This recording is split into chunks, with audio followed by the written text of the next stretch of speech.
Good afternoon and welcome to Audiotree Live. Today's Monday, April 16th, 2018, and we're very excited to have in the studio with us today, Honey and Salt. Take it away.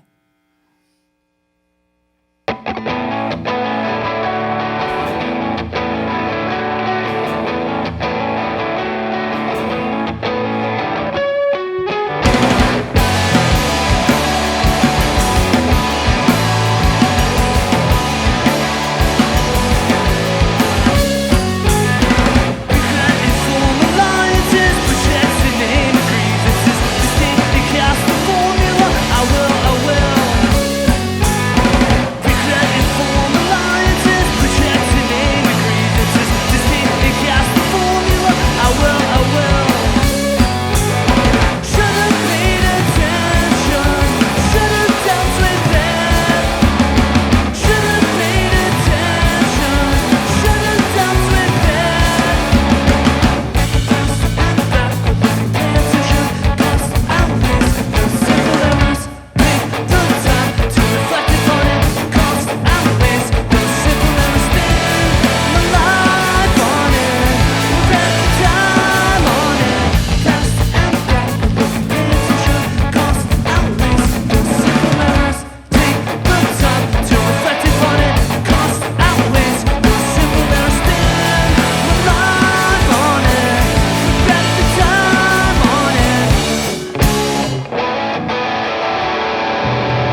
You're watching Audiotree Live with Honey and Salt. Feel free to roll into that next one whenever you guys are ready.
You're watching Audiotree Live with Honey and Salt.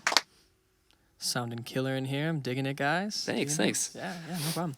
I wanted to talk a little bit about things outside of music, because I know you guys do some cool stuff outside of music. Sweet. Wade, you teach, right? Yeah. Okay. How did you get? Is that something like you were set out to do? Or did it just kind of like stumble upon? Well, both my parents are in education. They've been teachers for 20 years, so it's kind of something I fell into naturally. The main thing I was going to do my freshman year in college, I was a music major, so they were pushing me to be a band director, but I was like, I don't know if I want to play trombone and tuba forever. Yeah. So, I took a couple philosophy courses and got kind of obsessed with it, and just essentially like stopped playing music for a little bit and just got into philosophy a lot. And that's awesome. And you went to school for that? I went to school for that, okay. yeah. And then I started teaching at Houston Community College and then Austin Community College. So I've been doing that for a while. Now I'm a substitute at a charter school in Austin. So that's awesome. Yeah, like elementary, like it's like middle school. So okay, cool. I deal with a lot of 10, 11-year-olds. So it's like a drastic change. Yeah. But that's cool though, because like I feel like that's like, I know some people talk about it, but I don't think enough people talk about it. It's kind of like a really important job, like to be able to like, you know, you're shaping what these people think and how they think. I know I've personally had teachers that affected me totally and like shaped my mind in a different way than beforehand.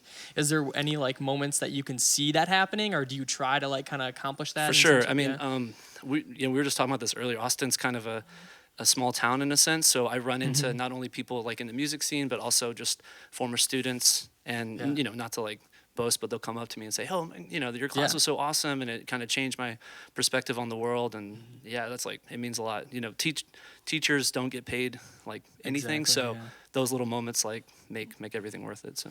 And I was also thinking like that being like a part of the political climate too. I know that has a lot to do with the teaching and like what people are, especially like in college right now, and the way this kind of chaos is happening with the world right now and the office and everything that's going on. Do you tend to see that within the classroom? I know it's a little bit younger, but maybe in the college classrooms, or did you see like a lot of conflict between people trying to have political correctness in the institution, or how did you see things happen, kind of? Oh, boy. Sorry, it's like a that's really weird, long question. Wow, yeah. I don't know so much about. I've only been doing the middle school teaching stuff for like a few months. So okay, yeah. I'm sure that at that level they're just like having fun, learning a history. But I mean, like it's like controlled chaos. So I'm just trying to make them not go throw nuts. Stuff. You know, like I'm just trying to. That's my main thing right now. But I would say like in philosophy classes, especially like just teaching in Austin, it's. Students are pretty good and kind of self-aware of those things. So yeah, because I feel like it's a pretty progressive place, and a place that's not really like Texas. I mean, in general, isn't the most. Isn't almost the kind of, I guess South has a little bit of a bad rep sometimes, but I know Austin in general is like, compared to everywhere else, it's kind of more progressive, correct? In a sense, I mean, you get like. If you start teaching it like on the outskirts, you get more like conservative people coming in, but it's still a good like people are still pretty considerate in those kind of classrooms. I mean, they're paying for it, and so it doesn't, I think a lot of teachers like me, like they don't allow for name calling or yelling at each other. It's not like a political punditry show. So where the loudest voice wins the argument. Yeah, so exactly. I try to like very stress the use of reason and being considerate towards others. Minimal expectations. Totally. Yeah. That's like actually a perfect way to like take my question and actually correct it in a way. So I appreciate. No, that sounded great. That sounded great. Cool. But yeah, you guys can roll that next one whenever you're ready. Oh, sweet. Cool.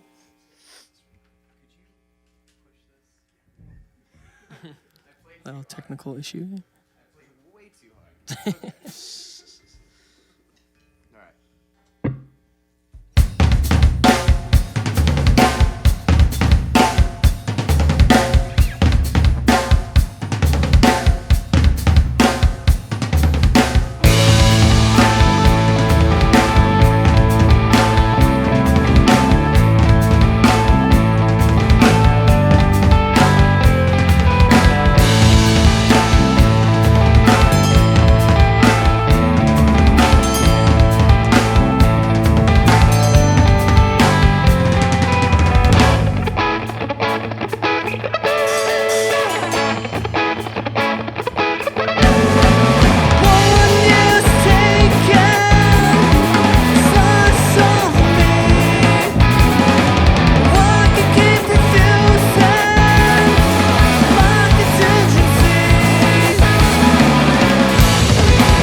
Audiotree live with Honey and Salt.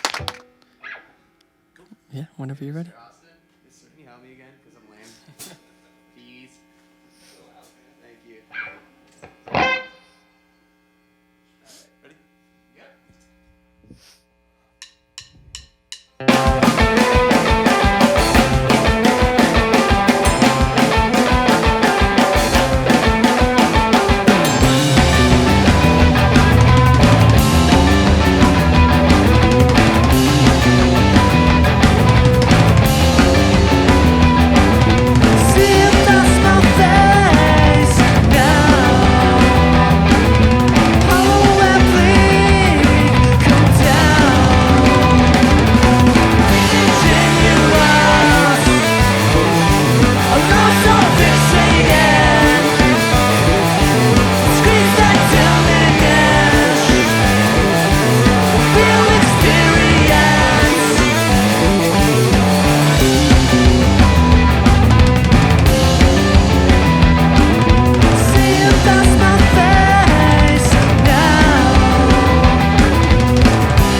Audiotree live with Honey and Salt. We're talking a little bit earlier about on the break about things outside of music. And Austin, I wanted to ask you, you like do luthier stuff, right? Yeah. Like Yeah. you build bass and guitars. Why are you playing the Patriot? Just curious. Like not one of your own models. So I got this on Craigslist for like $120. Yeah, they're great. With a basses. case. Oh, And nice, so, nice. yeah, it's just like having a bass that I don't have to worry about Yeah. on tour and can No, I beat up. totally understand that. Yeah, yeah. And then it's something because obviously what you make's all handmade, and is all the stuff you collect too, kind of like higher end parts. So all together accumulating It an kinda expensive instrument. Just depends. Yeah. Like whatever I like playing or whatever sounds good, feels good. Yeah, totally. Yeah. What's the company called that you kind of like? So I used to work at acoustic and electric builder in Austin called Collings Guitars. Okay. They make really, really nice stuff. And that's where I like learned, and they trained me, pretty much taught me everything I know. And then I went and worked at Moniker Guitars. It's Okay. what Wade's playing over there. Awesome. Got him like a cool prototype Oh, nice. Jazz Stratocaster thing. Yeah, it looks It's great. awesome, It yeah. looks I got really a cool. sweet moniker beanie. Nice. We're all I'm repping. repping. Since they don't make Some drums yet, right? Not yet. Yeah. Okay, yeah. Believe me, I tried. Man. I tried You're pushing it, you're pushing so it. hard. You're pushing it. Yeah. So how did you intern at the other place to get that, or is that something you went to school for? Or I how did that was come up? planning on going to school. And my father was just like, "You should just apply for a job there, see if you can get it." And Yeah. they hired me. Oh, like, that's awesome. Just out of the gate. That's so cool. Saved money on school and just went for it. Yeah, I feel like that's like not a common thing nowadays. Like everyone's kind of geared toward going to school, getting an education, and kind of like taking that next tier. Yeah. And I feel like some trade jobs are almost unappreciated, and like that being possibly one as well, because it's not easy to do. Like it's No. very easy to mess up a build. You know what I It's mean? Definitely skilled labor and Collings guitars. They're super like all their guitars are perfect and they're like their quality control is insane. Like everyone who works there is a crazy person for like how much detail they put into their That's work. awesome. So And you feel like you learned that, and are you kind of carrying that on to Moniker as well? Yeah. And how did you make that transition? Is it just like it's actually everyone who worked at Moniker worked at Collings. okay, I so see, we I all see. kind That of branched makes off sense. and started doing that. Cool. Like pretty much everyone that worked there worked at Collings at one point. So that's where I knew everyone. That's how I got the job in the first place. So Sweet. And yeah. are you both native to Austin? Because I know you moved Yeah. I'm from the Chicago, northwest right? Suburbs Which of is awesome. Chicago, yeah. And you guys are both kind of from there? I'm originally from the DFW area. Okay. But I've been in Austin like 5 I'm years. from a small town south of San Antonio called Okay. Devine, Texas. Devine. Nice. I had to say it with a twang, so yeah. Had to get it in there. Well, Ben, why did you move down south? I feel like a lot of my friends in the Midwest are kind of taking that angle right now and going there. Right. Weather, what else? I guess the real reason is for a girl. Oh, okay. But Okay. that didn't work out, but it worked out in the sense that through her mutual friends and through her also, like I was able to meet these guys and That's really awesome. it was like it was kind of just serendipitous as far as like meeting each other. It was just like, oh, like, because it was through our other mutual friend Charlie, and he was Yeah. just like, he was in too many bands because they asked him to play originally. Oh, okay. And then I moved here and went to the bar with him, and they were like, I was just like kind of begging, like, please, do you have any like leads for anything? And he's like, yeah, actually just hit up Wade. Awesome. And yeah, it was really from there. I just like learned a couple of their songs and showed up, and I was like, I made the cut. I That's think awesome. I asked that. I said, did I make the cut? And they're like, I'm like, Is it official? yeah. Is it I'm on the official? team, Yes. dude. Yeah. He like learned like most of our set, like the first practice. It was like that's awesome. ridiculous. Yeah, Yeah, it I was made like, it super easy for 3 you guys. songs Yeah. out of 12. Okay, let's just be clear That's here. 3. Okay, That's I a did pretty good short job, set. though. Yeah. I did do That's a cool. good job. I'm like a weirdo, like a That's perfectionist. So I'm like, if I miss one note, I'm like, yeah. yeah, What do you? I found Austin on Craigslist. Oh, did you Yeah, really? yeah. Oh, that's Yeah, really I just cool. moved Yeah. in town and That's needed a band. So Yeah. one of the That's- first Who guys. says Craigslist isn't good? yeah. I Got know. me I feel like some all is my rare. gear, a band, the van we drove here in. Oh, on Craigslist as well. Everything, You guys yeah. got the hookup. That's right. It's the spot. So what do you miss about like compared from Chicago to Austin? Like what is there like a huge difference? Obviously I've been there a few times and I feel like it does have some similarities, like great food, like the political climate, the people that the music scene, like all that stuff I feel like is very good in both cities.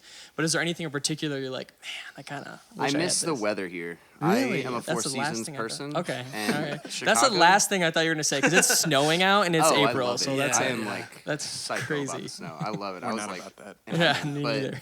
in Austin, there's only 2 seasons, and Yeah. it's like winter and summer, and that's it. And It's I hot mean, and cold. Quasi winter. other than that, I mean, I just like Austin. I guess maybe I wouldn't say I like it better. It's just Yeah. it's more manageable. Yeah. Like Austin or Chicago's bustling and crazy, and Yeah, it's it's a lot expansive, going and on. It never ends. Like it's impossible to do it all.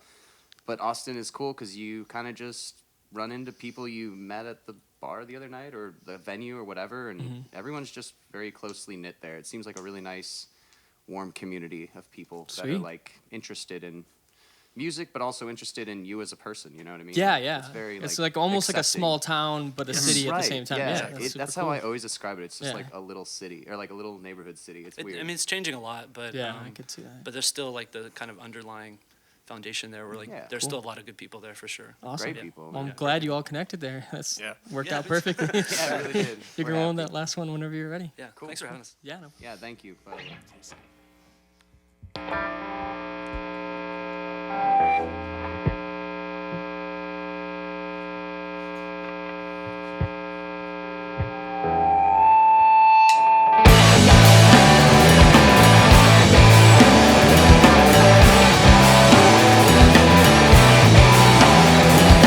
Windows, you can disappear.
Audiotree Live with Honey and Salt. Thank you guys so much for taking your time to come in here. We really appreciate it. This is amazing. No, it was great. It is our dream. It sounded incredible. So I'm glad you guys were able to do it. Yes. Their new record, it's a self-titled LP, actually is out now on Spartan Records, so make sure you pick that up wherever you get your music. Also, they're on a Midwest tour right now. Then you have some more tour dates in July, correct? We're trying to okay, so keep an eye out for that. Make sure you follow them on the social media to make sure you know what's going on there. I also want to thank the lighting and camera crew, everyone here at Audiotree who makes this happen, the audio engineers. We really appreciate them. You can help support the band and us by downloading the session when it comes out in a few weeks. Until then, we'll see everyone next time.